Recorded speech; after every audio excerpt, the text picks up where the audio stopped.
It's been a while since. What you been doing? Well, I think the last 3 years. Yeah. Well, I went on one date, and my pant size went down a few inches. No, I mean, honestly, what I've been doing is this is my last interview before I move out of New York. I'm moving to Austin this weekend, so this is going to be Wow. very bittersweet. To have this be my last setup. It's talk about fallen state. We could also talk about how the cities have fallen. I know. And What a this was mess. by it's by design, and it's just absolutely heartbreaking. What made you decide to move from? Because you like Brooklyn, New York, right? What I've ma been here all my life. What I've been made you here since I decide to was move? 2. I don't even know how to drive, so I guess you can make fun of me. Maybe I should part of Women's History Month since I don't know how to drive. So maybe you should book me again for September or something. No, first of all my friends left. You know, one by one, they just, you know how when you're playing poker, at a certain point you're like, I'm out. You know, I don't. And one by one, they got picked off. And you know, the thing with us New Yorkers, or soon to be former New Yorkers, we kind of have a pride that we're tough, and you know, we can take it, and you guys move here and you're weak and you have to get out of here, but the strong New Yorkers survive. And after a certain point, I was talking to Lauren Chen, who I'm sure you know. She's a podcaster out of Yeah. Canada, and she was having issues during COVID because her dad had cancer and she wasn't even able to get scans for him, and it just horrible situation. And she just said to me on one of our talks, she goes, why am I funding my own oppression? And it was such like a light bulb moment. Like, why am I paying high rent, high taxes in exchange for watching the city I love being destroyed in front of me, that not seeing any mechanism for it to turn around, to see the things that make New York special being vanished in exchange for, you know, just big corporations and making it homogenous and making it like any other city. And now just this past weekend, they made it the law that if you have to go to a restaurant or gym or other location, you have to show them proof of vaccination. Well, that doesn't demonstrate anything. Even if you're vaccinated, you can still spread COVID, and you should always take precautions regardless of your status for any illness. Yeah, And that's right. I was born in the Soviet Union, so the idea that if I want to get a meal, I have to show you some card or some papers or some proof, that's not in my DNA. So I'm out of here, and I'm going to be a Texan. I'm going to learn how to drive. I'm going to get me a gun. I'm going to get one of those big hats, whatever they call them. There you go.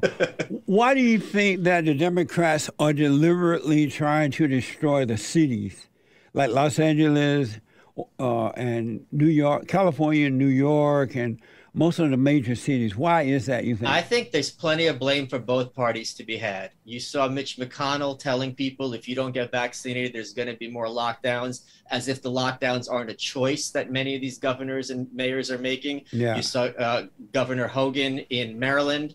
I think Charlie Barkley, I believe his name, in Massachusetts. Many of these Republican governors are saying the same thing. And the reason I believe it is because they're all at the mercy of the corporate press. If I am a governor or a mayor and I just don't see it the way it is, my constituents are going to turn on CNN, they're going to turn on MSNBC, they're going to read the New York Times, which we all know we're supposed to trust, the paper of record, and they're telling my voters that this governor or mayor wants to kill me and my family. I'm going to have very little capacity to fight back against that. You saw what was happening to Governor DeSantis in Florida. You saw what's happening to Governor Abbott in Texas, and Kristi Noem is being vilified, even if the rates are safer than in similar states. So I don't think that they have the space, so long as the corporate press has a lot of control over so many people's attention. And sadly, and I'm sure you've seen this as well, there are a lot more Americans than either of us have realized who would rather be safe than free. They Yeah. would rather be told, stay at home. And then when all their neighbors are doing it, then you don't have to feel weak because everyone's doing it. It's not just me being scared. Instead of saying, I am going to take this risk. It's a risk I'm willing to take, and I'll suffer the consequences. And a big example of this was, you know, last year when people weren't allowed to go to funerals or see their mom in the hospital who's dying alone. Yeah. And it's like, put me in a hazmat suit. I'll pay for it. Let me just go say goodbye, or someone who is passing, this is my last chance. And they said no. So I think it's absolutely unconscionable. I'm sure you've been following what's going on in the rest of the world, Yeah. especially Australia and New Zealand. And I do think, in a way, it's better that the mask is dropping. And instead of having this facade that our best interests are at heart, we're seeing that these people are interested in maintaining power at any cost, and how little human life matters to them, and how freedom is just an absolute joke to them. Do you think we're too far down the road to turn it around?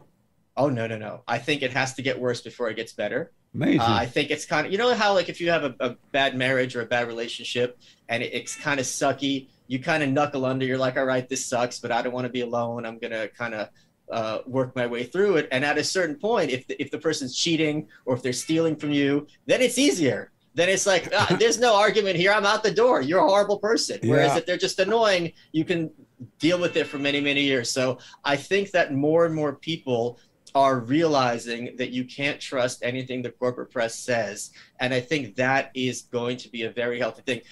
Look at who's the president. I mean, we have a Weekend at Bernie situation in the Oval Office where the guy can't even put together 2 sentences. Yeah. That is not, to me, a symbol of an empire at its strength. That, to me, like in a movie, this is an empire on its last legs. And sadly, what that means in practice is things like Afghanistan, where, as you and I are speaking, Americans, Marines and civilians are being murdered with, I bet, with no consequences. So are Americans being murdered over there, or is it the Afghans who supported the American military when they were there? Because I don't hear any talk about Americans. It seems as though they're calling the Afghans who supported our military Americans. No, there's bombs at the Kabul airport. 10 Marines are dead, and there's more. They haven't finished. You know, I don't think the situation's resolved yet. So there's at least 10 Marines dead right now, and it's very disturbing when you hear Jennifer Psaki, the press secretary, who's back from her vacation, going on TV and saying that no American is stranded there. It's very sad to see. When I see them rescuing people, they had this one plane with a whole bunch of Afghanistans on it, right? Yeah. And then they had another one that had 1 or 2, maybe 3, but I don't see any Americans on any other planes. Why is that? Well, I'm not an expert on what the situation is going on over there. My understanding is that the Taliban are in much more control than the Biden administration would like to admit, and that they're trying to have discussions behind the scenes to get the Americans out of Dodge. But it seems like we have very little leverage at this point. And what a mess. Yeah, and especially when you leave them our planes and tanks and weapons or whatever. What else are you going to convince them with other than you've given them your entire armada?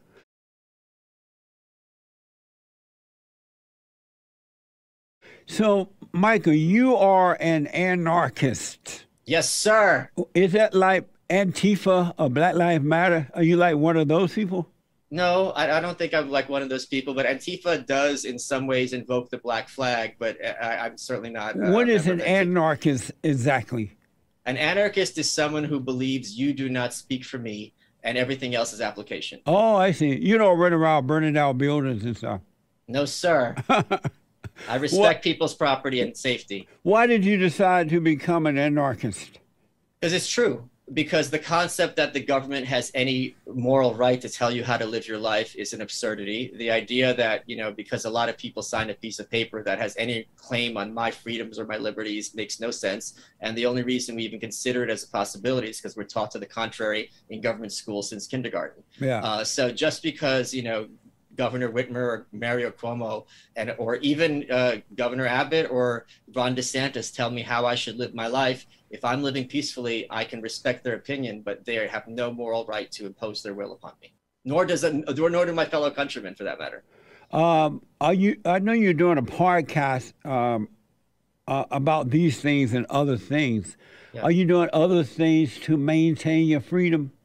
Oh, certainly. I think it's very important for those of us who are in a position to be independent, who don't have to have a boss, who, you know, if you work for a company and your boss is putting you in have certain ideology, you have to bite your tongue. You have to put food on the table. You have to kind of smile and nod. So I think it's important for those of us like me and you who have a little bit more freedom to speak our minds without a less fear of consequences. Yeah. To tell people, A, you are doing the right thing, to advise them to kind of pick your battles, and to just kind of always expose the absurdity of those who would claim to be in a position to rule over us.